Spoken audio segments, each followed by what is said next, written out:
Let us close the eyes for a moment.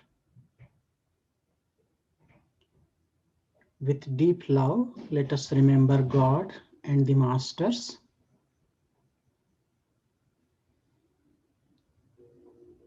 We will offer our prayers. Om Sahana Vavatu Sahanau Bhunattu Sahaviryam Karvavahe Tejasvinavadhitamastu Ma Vidvishavahai. Om Shanti Shanti Shanti. May God protect us all. May we enjoy food together. May we meditate and pray together. May we attain wisdom through our study and discussion. May there be peace within and everywhere. Om. Amen. I bow to one formless God. I bow to all the saints and sages of all times and places. Humbly, I bow to lineage of Kriya Yoga masters, feeling presence of divine within each one of you. I bow to you all.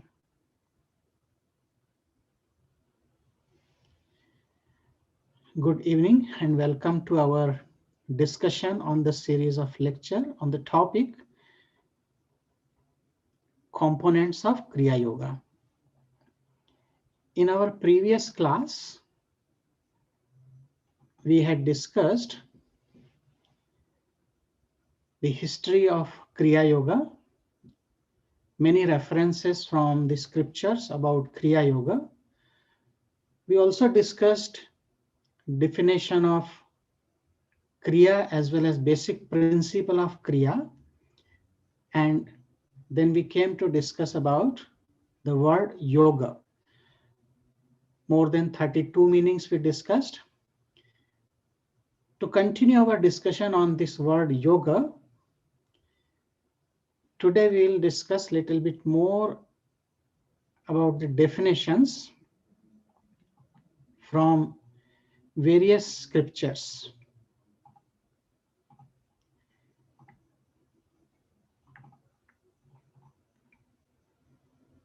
Last time we discussed the definition from Yoga Sutra, Atha Yoga Anushasanam. Yoga is discipline. Yoga Chitta Vritti Nirodha.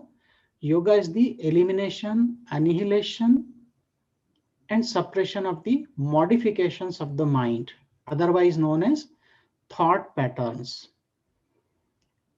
Then we discussed Drashta Anushravik Vishayaihi Yoga Viyoga, separation or rejection or negation of association with what you see or listen is yoga.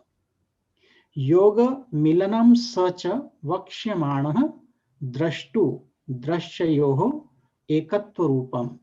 This yoga is union between seer and the seen. Apraptasya prapti yoga. Yoga is to achieve what is not attained. Now, today we will discuss a little bit more from other scriptures. From Bhagavad Gita, you can find 3 definitions of this word yoga. If you read 2nd chapter, verse number 48, Lord Krishna is explaining to Arjuna, Siddhya Siddhyo Samo Bhutva Samatvam Yoga Uchyate. Siddhi Asiddhi means, Siddhi means success, Asiddhi failure. Samo Bhutva remaining balanced, having maintained the Samatvam, balanced state, is known as yoga. So abandoning attachment to success and failure. Here success and failure also indicates the pair of opposites like happiness or unhappiness, in heat and cold. So to remain balanced, maintaining equanimity in pairs of opposites is known as yoga. Another beautiful definition in second chapter, verse number 50 from Bhagavad Gita. Yoga karmasu kaushalam. Yoga is the art of working skillfully. What does it mean? Working skillfully does not mean the skill of an engineer, a doctor, or an architect. It is the skill means with proper consciousness, with how much love you perform your duty. So every action when we perform with love for God is yoga. So that is called karmasu kaushalam. Yoga karmasu kaushalam. Another place in Bhagavad Gita, 6th chapter, verse number 23. Lord Krishna is defining yoga as dukkha sanyoga viyogam yoga sangitam. That state of separation from union with misery is known as yoga. Suppose a person is suffering because of a disease, because of some problem. So when we get detached, when we get separated from that problem, because first we are united with the misery, with sorrow, with sadness, with the problem. And when we separate ourselves with an effort, then it is called yoga. So that separation from union with misery is also known as yoga. If you read Jnana Sankalini Tantra, in verse number 61, first 61, Lord Shiva is explaining to Mother Parvati, Sarva Chinta Parityagaha Nischintaha Yoga Uchyate. Yoga is the state where giving up all thoughts, one is established in a thoughtless state. Means Sarva Chinta Paritya. Chinta means here thoughts. So when you abandon, you get rid of all the thoughts and you become Nischinta. Ni means without, Chinta here, thought. When you become thoughtless, that is the state of yoga. Further, if we go by some more definitions, in Sankhya Darshan, Sankhya philosophy, it is said, Purusha prakrityoho viyoge api yoga iti abhidiyate. Understanding separation of Purusha and Prakriti and establishing Purusha in his own form is yoga. Because in Sankhya philosophy, we talk about Purusha and Prakriti. Purusha means God with attributes, the creator you can say, and Prakriti is his creative power, Shakti. So when we understand this separation of Purusha and Prakriti, they are one. But when there is manifestation of this entire universe, it is because of the play of Prakriti. And when there is no manifestation, when everything is an unmanifested dimension, then Prakriti and Purusha both are merged together. Just like in India, we have some classical dance. One is called, like, let's say, Bharatanatyam. So when the dancer is dancing on a stage, making different movements with the hands, hand gestures, there are different mudras. So dance is manifested. But when the dancer is not presenting dance, where is this dance? It is with the dancer. You can say it is not manifested, not projected, but it is within the dancer. So also Prakriti is like dance and it is manifested only when it is projected.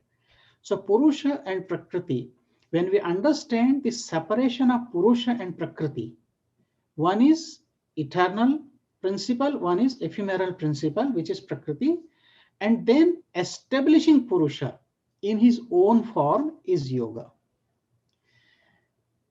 Vishnu Puran tells yoga sanyoga iti uktah jiva atma paramatmane. Complete union of individual soul with supreme soul is yoga. So supreme soul is nothing but God the absolute, and individual soul is part of partial of that divinity. So when we come to that state of complete union with divinity, individual soul merges with supreme soul. This is the state of yoga. In Ayurveda, there is a scripture, Charaka Samhita. So in Charaka Samhita, it is mentioned, Yoga Moksha Pravartakaha. Yoga is the path to liberation. If somebody wants to be liberated, to attain realization, then yoga is the path. Let's go further to discuss a little bit more about the definition of yoga. There is another scripture, Yoga Bija. In Yoga Bija, it is said, yoga is said to be the unification of the web of dualities, which is known as Dvandva Jala. Because this entire universe is based on duality. So duality like day and night, pleasure and pain, happiness and unhappiness. So unification of web of dualities is known as yoga, because we are united with any one of them. And remember, if we are uniting with happiness, unknowingly we are also uniting with unhappiness, because they come together in turn. You cannot say that one can remain happy all the time or remain in misery all the time. So Yoga Bija. Then Brahmanda Purana tells yoga is said to be control. When we control our mind, when we control our senses, so this is also definition of yoga. Raja Martanda. This is another scripture. Raja Martanda tells yoga is the separation, which is known as Viyoga. Yoga. So yoga is the separation of the self from the world ground, and that is called Prakriti. When we know self is Purusha, again it is similar definition. Self is considered as the Purusha, Puryam Shete iti Purusha, which is soul. And this world is Prakriti. So when we understand that the soul is different from the play of this three or triple qualities of the nature, then we are establishing yoga. Yoga Shikha Upanishad. Yoga Shikha Upanishad tells yoga is said to be the unity of exhalation and inhalation and of blood and semen, as well as the union of sun and moon and of the individual psyche with the transcendental self. So this has same concept, exhalation and inhalation. They are considered with sun and moon. And that is why in Hatha Yoga also, this is compared with sun and moon. So how it is sun and moon? Because the right nostril is solar channel, left nostril is lunar channel. So when we watch the breath or move the breath between the right and left nostril alternatively, then that inhalation and exhalation process, it is nothing but pranayam technique, alternative pranayam, anulom vilom pranayam. So that is called yoga. Then after discussing yoga, let me tell you two subdivisions of yoga. There are many different types of yoga mentioned in various scriptures, and some of them we have already discussed. But I'll take you to Yoga Sutra, because the Yoga Sutra of Patanjali is the most authentic text on yoga. Anybody practicing yoga is always referring to this text. So in Yoga Sutra of Patanjali, you can find various types of yoga mentioned, although mainly Sage Patanjali is explaining Kriya Yoga. But apart from that, if we separate the divisions or subdivisions of yoga, We can find reference to many different yogas, classical yogas in Yoga Sutra Patanjali also. So I am giving the references. For example, Raja Yoga, which is also known as Dhyana Yoga.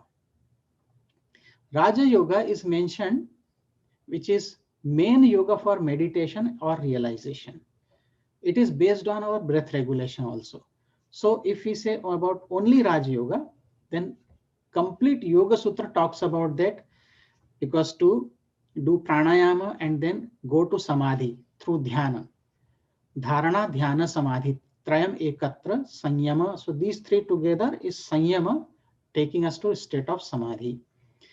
If we talk about Jnana Yoga, which is Sankhya philosophy, so Sankhya Yoga or Jnana Yoga, it is telling experience of self. Again, it is complete Yoga Sutra talks about that.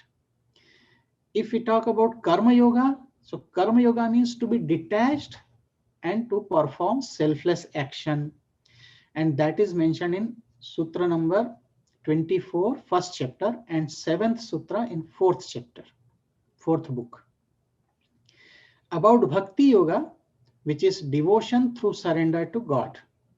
So in the first book, Samadhi Pada, Sutra number 20, 23, 28, and 36. And then in the second book, Sadhana Pada, Sutra number 44, it talks about surrender to God or Bhakti Yoga. If we talk about Hatha Yoga, which is based on body and breath, it deals with our body to purify the body, purify the nervous system through certain processes, and then breath. So that is in second book, Sadhana Pada, Sutra number 29. Laya Yoga is also, it deals with Raj Yoga. Laya Yoga means it is based on concentration. So that is in Sutra number 36 of first book. Talking about Kundalini Yoga, then Kundalini Yoga are nothing but it is also related to Raj Yoga, where you also regulate the prana, otherwise known as Kundalini. It is same pranic energy in the chakras through breath regulation or through mantra. So that is also related to Sutra number 36 in the first chapter, first book. Mano Yoga is another thing. Mana is mind. So which Mano Yoga deals with Scientism, spiritualism, mesmerism, hypnotism. So that reference you can find in Sutra number 29 of second book. And same thing is Yama Niyama, when it talks about Yama Niyama, which are the universal principles. That is second book, 29th Sutra. So these are the subdivisions of yoga. But just to tell you that Kriya Yoga is the most ancient and scientific and technique for meditation. As we discussed in our previous class, that in the beginning of creation, Lord himself gave this knowledge of Kriya Yoga to first king of solar dynasty, Vivaswana. Later on, from Kriya Yoga, various branches of yoga were developed. But Kriya is the most ancient, and all these which we are discussing, these are the branches or subdivisions of yoga, Kriya Yoga. So like Hatha Yoga, if we talk Hatha Yoga, which is very popular nowadays, taking the aspect of asana, so body postures, taking that aspect, a full system of yoga is developed, which is called Hatha Yoga. Taking the sound aspect of Kriya Yoga, complete Nada Yoga is developed. Taking concentration part, complete Laya Yoga is developed. So all different yogas in the modern time which we see or practice, they are nothing but the subdivisions or part of Kriya Yoga. Kriya Yoga is the most ancient technique of meditation. Now we'll discuss a little more about yoga. Just to tell you, among these various subdivisions, there are 4 which are mentioned in many other scriptures. Which are these 4 which are main yoga in the ancient time? So if you read Goraksha Samhita, which is a yogic text, in Goraksha Samhita, The verse goes like Mantro Layo Hatho Raja Yogantar Bhumika Kramat Ek Eva Chaturdha Ayam Mahayoga Abhidhiyate. There are 4 types of yoga. So again, it is from the ancient scriptures I'm telling. If you talk about the modern time, there are more than 300 types of yoga available in different names. But originally, if we talk Kriya Yoga, and in Kriya also, there were 4 main branches after that. What are these? Mantra Yoga, Laya Yoga, Hatha Yoga, and Raja Yoga. I'm not going into detail about what is mantra, but just to tell you, Mantra Yoga, you receive a mantra from the master, from the Guru Preceptor. You contemplate on that mantra or recite that mantra for trillions of times, and slowly that mantra takes you to the state of perfect concentration and then to meditation, no thought. Laya Yoga is based on concentration, where some concentration techniques are practiced. For example, Trataka, gazing at the flame of a lamp or gazing at some particular point on the wall. So with that, we try to concentrate at one particular point. Hatha Yoga, to purify the body, purify the nervous system, and then practicing some pranayam techniques through breath regulation. And Raja Yoga is completely based on pranayama and meditation. So these are the 4 main subdivisions: Mantra Yoga, Laya Yoga, Hatha Yoga, Raja Yoga. If you read Shiva Samhita, which is another yogic text, in the 5th chapter, 9th verse tells the same thing.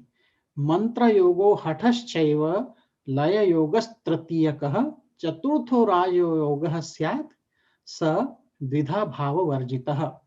Same thing. The yoga is of 4 kinds. First, Mantra Yoga. Second, Hatha Yoga. Third, Laya Yoga. Fourth, Raja Yoga, which discards duality. Now, interestingly, in Shiva Samhita, Lord Shiva is further explaining about these 4 yogas to Mother Parvati. Mother Parvati, his wife, is in the role of student, and Lord Shiva is the teacher. And there is dialogue. So Lord Shiva is further explaining that why these 4 yogas are mentioned from the ancient time. Mantra Yoga, Hatha Yoga, Laya Yoga, and Raja Yoga. So he has mentioned because of the 4 types of student. There are 4 categories of students. One who is beginner. Mradu, Madhya, Adhimatra, Adhimatratvat. It is explained in Shiva Samhita. Before this mantra, Lord Shiva has explained about 4 types of students. Mradu means mild student, who are very gentle. That okay, if I learn yoga, I might practice sometime. Then Madhyama, those who receive and practice on and off. Then Adhimatra, those who are sincere. That okay, every weekend we go to group meditation, we will practice it. And Adhimatratvat, the most ardent seeker, most sincere. For them, practice is primary. So they will not leave their practice any day. They have to practice. So they are most advanced student, I can say. So according to the level of students, these 4 yogas were recommended. For a mild student, the teacher was recommending mantra. That okay, you chant this mantra for 12 years and then you will get some spiritual advancement. When he is prepared, his mind is little bit more calm, then he was taught Hatha Yoga. So now the student was taught Hatha Yoga to regulate the, first to purify the nervous system through 6 purification processes mentioned in the Hatha Yoga Pradipika, Neti, Dhoti, Vamanavasti, etc. And then to make the body strong, and after that some pranayam technique. After that, when the student was prepared, when he became sincere, or he is at the level of sincerity more, Then Laya Yoga was recommended. So Laya Yoga means the teacher was giving some concentration techniques like Pratako or some Shambhavi Mudra, like that. Then if the student is very advanced and ready, then Raja Yoga was taught. Now, interestingly, after telling this mantra in Shiv Samhita, Lord Shiva is explaining about the techniques of Kriya Yoga. So Raja Yoga, he has mentioned as Kriya Yoga there. Mahamudra, Khechari Mudra, and other techniques, they are mentioned. So Lord Shiva is teaching that for Raja Yoga student means for Kriya Yoga student. So when a student was approaching the teacher, looking at the level of student or his understanding, the guru knew what is suitable, and according to that, the teacher was recommending the type of yoga. So if you see this sequence or order, you see mantra, then Hatha Yoga, then Laya Yoga, and then Raja Yoga or Kriya Yoga. So Kriya Yoga is not for the beginners, according to this. So Kriya Yoga is for most advanced students, those who have practiced some breath regulation, means pranayam, who have made their body strong, who have some concentration, then only they can go deeper into practice of Kriya Yoga and they can maintain it. However, so this is about the classical yoga, 4 types of yoga. Now let's come to our discussion further about Kriya Yoga. Let us assume that we all are advanced students. Why? Because our master has already given us Kriya Yoga without asking any question. Only based on our sincere quest, our request was that I want to learn Kriya Yoga. Okay, you are welcome. That's what they said. So let's assume that we are very advanced, but don't be proud of that. Because for advanced student, who is advanced student? Who is not leaving his practice, who is practice regularly every day. Otherwise, we are not prepared for Kriya Yoga. And that's why learning Kriya Yoga and not practicing, it is most unfortunate thing. According to Lahiri Mahasaya, he said, those who get initiation into Kriya Yoga are the most fortunate. And those who do not practice it after getting initiated are the most unfortunate. However, so let's move towards the main discussion of our theme, components of Kriya Yoga. So let's begin with this mantra or the sutra. In Yoga Sutra of Patanjali, second book, first sutra explains the definition of Kriya Yoga. Tapah swadhyaya ishwar pranidhanani kriya yoga.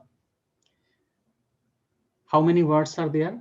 Tapah, swadhyaya, ishwar pranidhana, kriya, and yoga. So out of these 5 words, we already have discussed 2 words, kriya, kri and ya. We discussed principle of kriya, to offer every action to God, every breath to God, to remember God in every single action is kriya. And yoga, we already discussed that yoga, according to Patanjali, yoga samadho, not yujir yoge, means yoga is not union here in this text, it is samadhi. So we discussed these 2 words. So these 3. Now what is Kriya Yoga? So tapah, swadhyaya, ishwar pranidhana. These 3 words constitute Kriya Yoga. Tapa is meditation, swadhyaya means self-study, and Ishwar Pranidhan means surrender to God. Together, these 3 constitute Kriya Yoga. So these are the 3 components of Kriya Yoga. Tapah, Swadhyaya, Ishwar Pranidhana. Tapa is self-discipline. Now, interestingly, as we discuss the subdivisions of Kriya, subdivisions of yoga, and Kriya, as Yoga Sutra Patanjali talks about different branches of Kriya. So Kriya Yoga, these three words in this definition, they indicate three paths. What are these three yoga or three paths? Tapa means self-discipline or meditation. So tapa is the path of karma, because when you are disciplining your body, your mind, so this is, you are putting some effort. This is path of action, karma yoga. Swadhyaya means self-study. Self means the soul, to know the self, to inquire for the self. That is Swadhyaya, and this is called Jnana Yoga, path of knowledge. Ishwara Pranidhana means surrender to God. This is Bhakti Yoga. Bhakti Yoga means path of devotion. So these three together is the Kriya Yoga. So don't think that Bhakti Yoga is different, Karma Yoga is different, Jnana Yoga is different. These three together are Kriya Yoga. So when we talk about components of Kriya Yoga, we have to understand that these are three main constituents or components. Remember, human mind and memory are complex, restless, conflicting, and infested with strong likes and dislikes. You can analyze. Although God has given us very simple mind, but we have made our life complex. And we live in this world with very strong likes and dislikes. And that is what is the problem. Yoga teaches us to go beyond, to remain completely balanced in likes or dislikes. We have to become free from both. A yogi does not like anything or doesn't dislike anything, but he remains neutral. The path of Kriya Yoga is to filter, polish, and discipline the impure mind, and ultimately to make it an effective tool for realization. Remember, we can't get rid of mind. It is a gift. Mind is given to us. It will remain with us throughout our life. And same mind we carry for next life or life after life, we carry the same mind. So with the mind, we have to get rid of mind. Just like when you have to take out some thorn. So we use a pin, which is another thorn. So using the mind as a tool, how? By practice of Kriya Yoga, we filter, polish, and discipline this impure mind, which is called Chitta Vritti Nirodha, and then ultimately we make it an effective tool for realization. So using the mind, we go beyond mind. Now, Tapaha, Swadhyaya, Ishwar, Pranidhana. These three words, these three components of Kriya Yoga, we will discuss in more detail. Let's come to the first word, which is Tapaha. First component of Kriya Yoga is Tapaha. What is Tapaha? So Guruji has given many different meanings of this word, Tapa. Root verb in Sanskrit for this Tapaha is Tap. Tap. Tap means to shine, to blaze, or to be hot, to suffer, to mortify the body, and to burn. So these are all different meanings of which have come from root word tap. So tapa means to shine, to blaze, to be hot, to suffer, to mortify the body, and to burn. Sometimes you may go to India and you can see some yogis. They bury their head into the ground, or they bury their body into the ground, only head is above, and they are meditating. Some yogis, they put fire around in 4 directions, all around their fire, and on top of the head there is scorching sun, and then they meditate. So this is also tapa. Second meaning, tapaha or tapas. Tapas is the process through which one can burn all impurities and make the mind shine with purity, knowledge, and love. Because if we consider the root for tap means to shine and to purify or to burn. So what to burn and what to shine? Tapa is the process through which one can burn all impurities and make the mind shine with purity, knowledge, and love. Lahiri Mahasaya said, Pranayama dahet malam. From practice of pranayam burns all our impurities from the mind. And pranayam is the path of action, tapaha. This is the component which is called tapaha, breath regulation. Another way of explaining tapaha, tapa means penance. Suppose you are observing fast. So it is also a kind of tapa. Austerity is tapa. Purifying activities. Suppose you made a mistake and then you are performing some action to purify your mind. That is also called tapa. Tapa means self-discipline, asceticism. Meditation through breath control is tapa, which we practice in Kriya Yoga. Then Lahiri Mahasaya gave another beautiful definition. Dvanda sahanam tapaha. Dvanda means two. It is pairs of opposite. Like we discussed pleasure and pain, success and failure, cold and heat. So dvanda sahanam tapaha means tolerating. Sahanam, tolerating the pairs of opposite is also called tapaha. Suppose there is too much cold. So without complaining, you just tolerate it. Or it is too hot. Don't complain, but just tolerate it. That is also called you are practicing tapaha. So how many? 4 different ways to understand this word tapa. However, tapa is the path of action. We do some action to purify the mind, to purify the body, or to tolerate. This is all tapaha. In our body, there are 7 chakras. And we all know that in the base of the spine, bottom center, Muladhara chakra, which represents earth element. Second center behind the genital organ in the spine. This is called second center, Swadhisthana chakra, related to water element. Behind the navel is the navel center, Manipur chakra, which is related to fire element.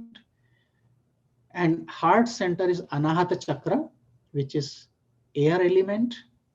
And throat center is the ether element, which is called Vishuddha chakra, behind this Adam's apple in the spine. In between the eyebrows, if you go 2 to 3 inches, approximately 10 to 12 centimeters inside the spine from midpoint of the eyebrows, this is soul center, Agya chakra, which has no element, and fontanelle, top of the head, 10 fingers above the eyebrows. Fontanelle, this is the Sahasrara chakra. And these 7 chakras, out of these, lower 5 chakras, they regulate 5 types of activities in our day-to-day life, and 2 chakras, soul center and fontanelle, are beyond activities. Now, if you see, these 7 chakras are related to 7 higher planes of existence or astral planes. We call it, these 7 planes are mentioned in the Rig Veda, the Gayatri mantra. When we chant the complete Gayatri mantra, which when we practice pranayam, Om Bhuhu, Om Bhuvaha, Om Swaha, Om Mahaha, Om Janaha, Om Tapaha, Om Satyam. Om Tat Savitur Varenyam Bhargo Devasya Dhimahi Dhiyo Yona Prachodayat. Om Apo Jyoti Raso Mrutam Brahma Bhurbhuva Swarom. This is the mantra for pranayama. So these 7 are mentioned there. Om Bhu. So Bhu, this is the plane of existence related to bottom center. Plane of existence where all the mortals live. Bhuvaha, the higher plane, where the soul goes after death. We discussed in our previous series of talks about mystery of death. Then Swaha, the navel center, which is Siddha Loka. Then Maha, heart center, Jana. Jana Loka is in the throat center, Tapa Loka, soul center, and fountainhead Satya Loka, the abode of Brahman, God the Absolute. So if you see here, where is Tapa Loka? We are discussing Tapaha.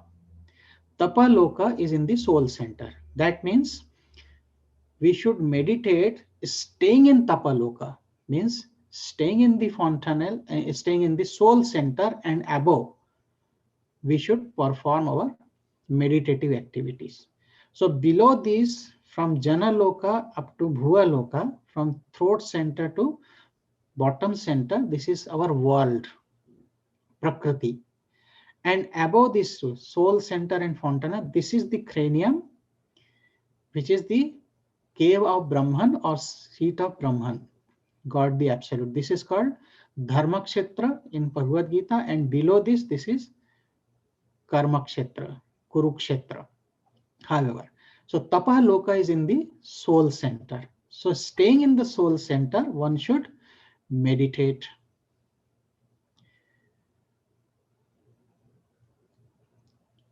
As in our day-to-day life, we see some people keep horse. So as a horse trainer disciplines the horses to be useful in riding, a yogi trains the body, the mind and senses and the breath through different processes known as tapaha. So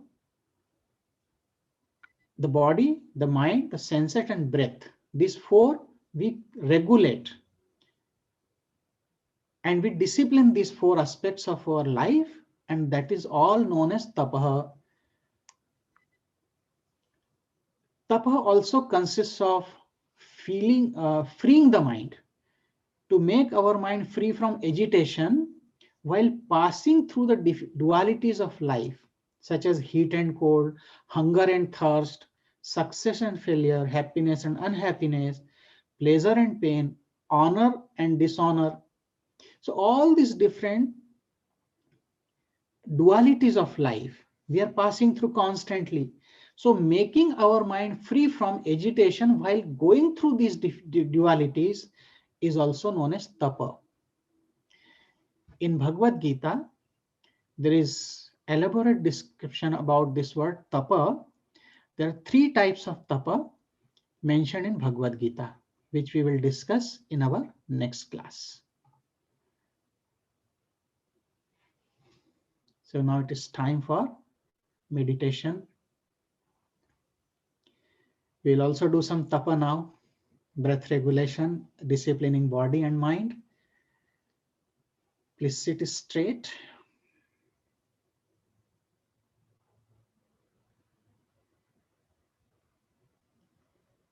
Wherever you are sitting, just keep the spine in a straight line so that the flow of prana, energy, is smooth.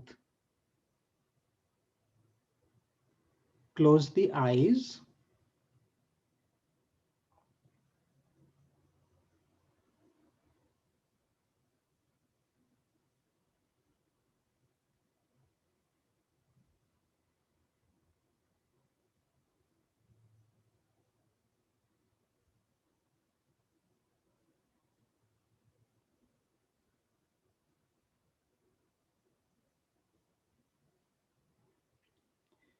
Keep your attention in between the eyebrows. Withdraw your attention from the external world, introverting your senses and mind. Just remain in the soul center. Tapah Loka.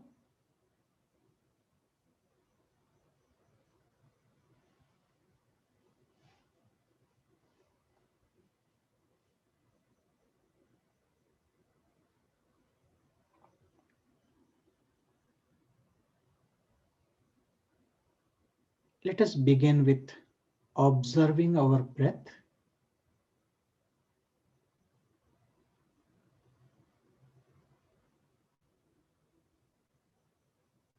With deep love, watch each inhalation and exhalation.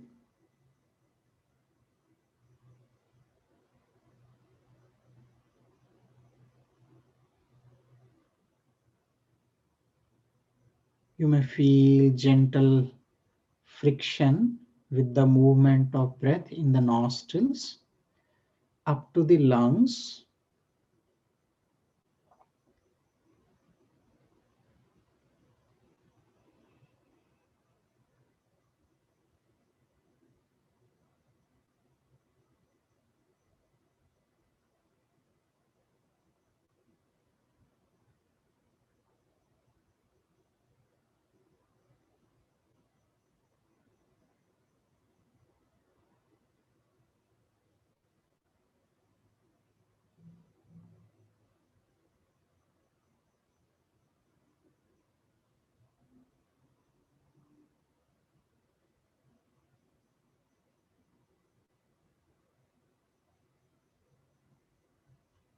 Becoming aware of your gross or physical breath.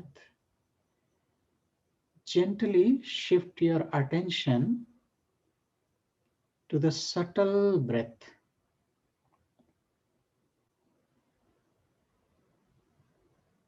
Feel the flow of prana along with the subtle breath between top of the head to bottom of the spine.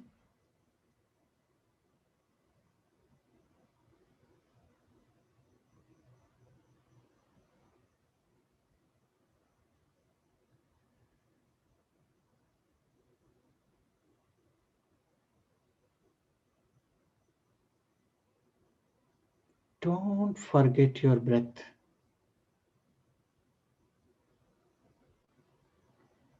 If any thought enters your mind, immediately move it to the breath.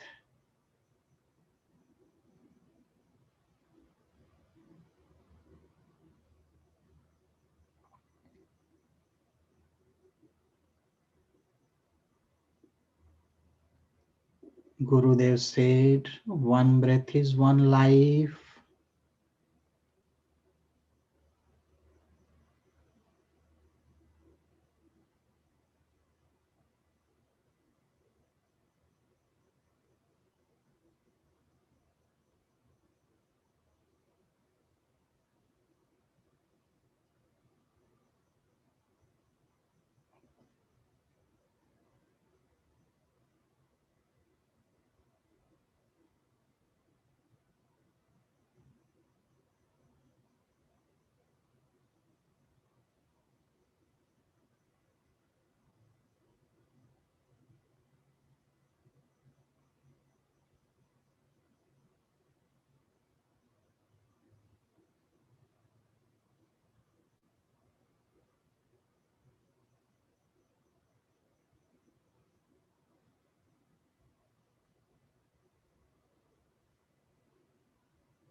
As you become conscious of your breath,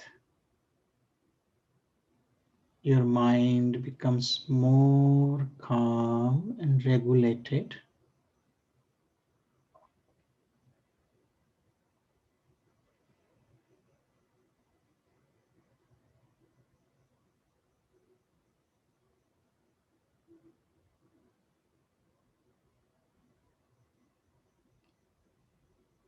Let us practice some pranayam technique. with deep, slow, and long inhalation and exhalation as per your capacity, you will practice. Real pranayama means regulation of prana through the breath, is to feel with inhalation all positive qualities entering within, with exhalation to feel all negativities are going away.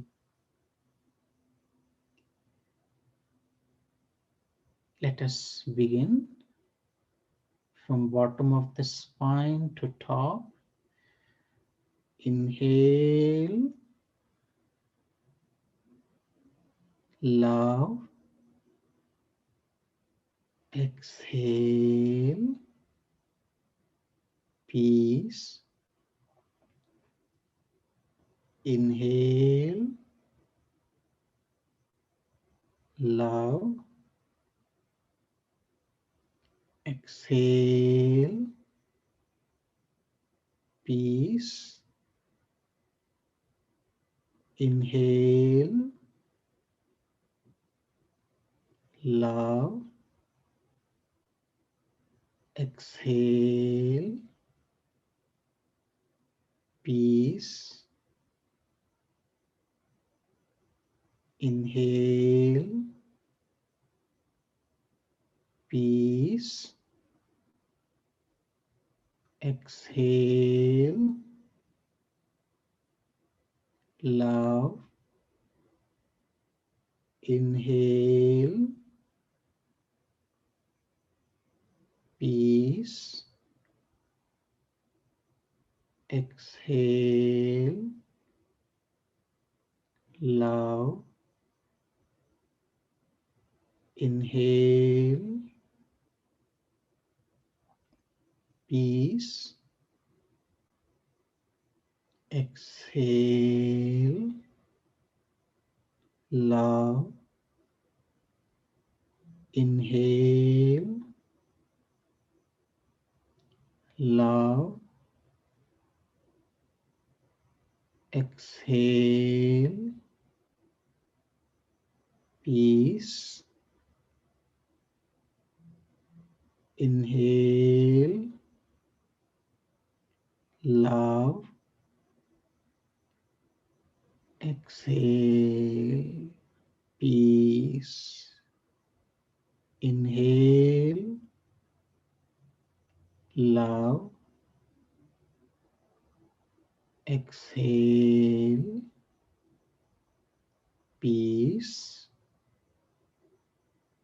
Inhale, love. Exhale, peace. Your body is peaceful, mind is full of peace. Breath is very feeble and slow,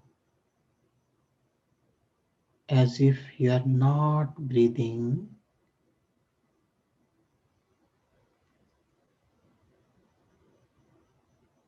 Completely relaxed.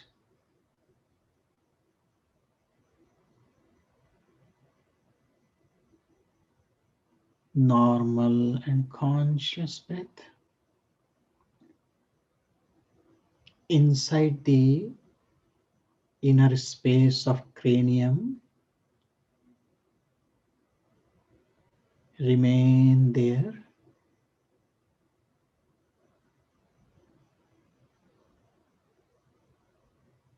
Meditate in silence.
extreme calmness,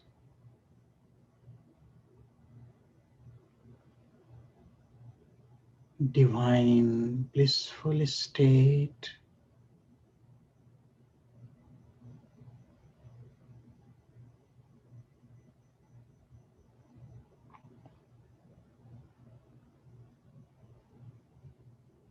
Bring your attention back to the soul center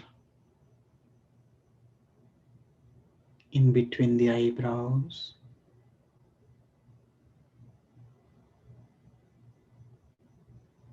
Feeling of unconditional, selfless love enveloped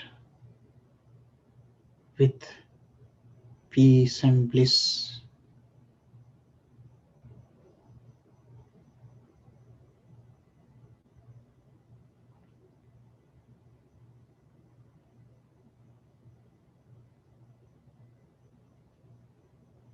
Always maintain this higher state of consciousness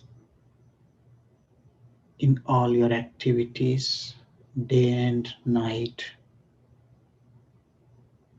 praying for all. Om Sarve Bhavantu Sukhinah, Sarve Santu Niramayah, Sarve Bhadrani Pashyantu, Ma Kaschid Dukkha Bhag Bhavet. Om Shanti Shanti Shanti. May all become happy and healthy, loving, noble, and compassionate. May there be no suffering or sorrow. May there be more love, peace, and harmony among us and in this entire creation. May the blessings of God and Masters be upon us all. Om. Amen. Open the eyes.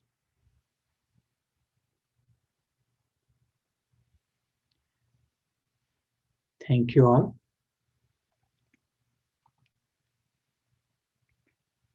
We'll continue our discussion in the next class about the component of tapaha, then swadhyaya. Till then, meditate nicely, watch your breath. Jai Guru.